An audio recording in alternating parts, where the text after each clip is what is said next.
My next suggestion for taking hold of Christ is to listen to others, especially those who see things differently than we do, be that politically, culturally, religiously, economically, and so on.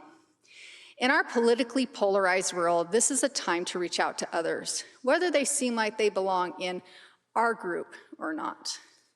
We need to make space for new perspectives. It's really easy to think that it's those Make America Great Again far-right conservatives who are racist and destroying our country. Or it's those crazy liberals who focus so much on diversity that they forget that our primary identity is being children of God who are draining the nation of its moral compass. Whichever side you're on, you've thought that, right? But maybe we have it all wrong. Maybe it's not that one side or the other is going to ruin the world. Maybe it's our inability to listen to others who see things differently that is so destructive. Maybe we have more in common with people on the other side than we think. After all, Christ was friends with Nicodemus, a Pharisee, somebody we might think of as from a politically conservative group today.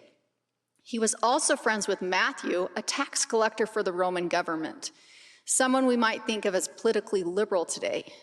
At the time, his acquaintances were wondering what Christ was thinking hanging out with people from backgrounds that seemed so wrong and different from their own. Yes, we have to make judgment calls. President Dallin H. Oaks said, "We should seek out and support wise and good persons who will support those principles in their public actions. We should be knowledgeable citizens who are active in making our influence felt in civic affairs." But do we really understand where the other side is coming from? Is that side as bad as we make it out to be? Sometimes our divisions seem so wide that we may wonder if it's possible for us to work together across our differences, or even to be friends with them. Church historian Dr. Melissa Inouye had this to say about how God works across seemingly vast differences as she referenced the parable of the olive tree in Jacob chapter 5. We get a glimpse of divine labor in the parable of the vineyard in Jacob chapter 5. God is running around, laboring in the vineyard, pruning here, shoveling manure there. This sets a pattern for us, a pattern of restoration as opposed to revolution. We can't just burn the whole vineyard down and hope to start a new, awesomer vineyard from the ashes. We have to, as recent General Relief Society counselor Sharon Eubank put it, clear away the bad as fast as the good can grow. And here's a thought for you. What if the bad is not bad policies or bad politicians or bad government? What if the bad is bad relationships, bad blood, and broken trust?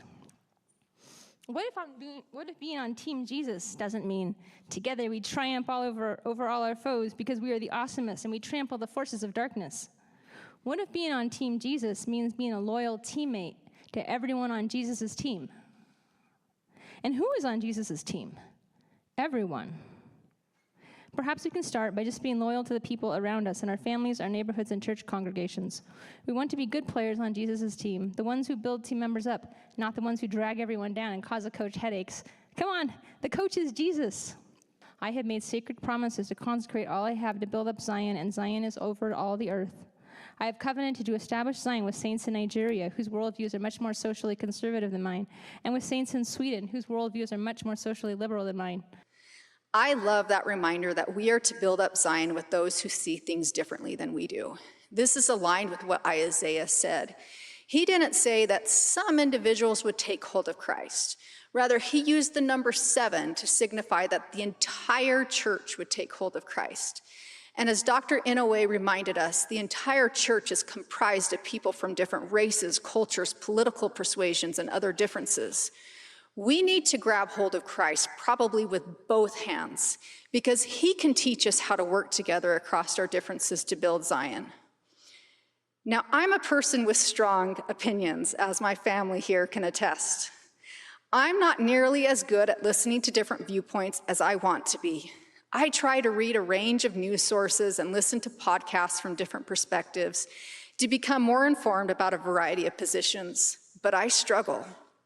The interesting thing is that when I reflect on my political opinions and beliefs over the years, I have noticed that they have shifted. And as I continue to have experiences in life, I believe that my opinions will continue to shift. I think this is common for all of us. Let us remember what the Lord said in Isaiah 55, 8-9. For my thoughts are not your thoughts, neither are your ways my ways, saith the Lord. For as the heavens are higher than the earth, so are my ways higher than your ways, and my thoughts than your thoughts. Let us all try to take hold of Christ by being humble enough to accept that our strongly held viewpoints are probably far from perfect, and to allow room for the Lord to teach us an even better way.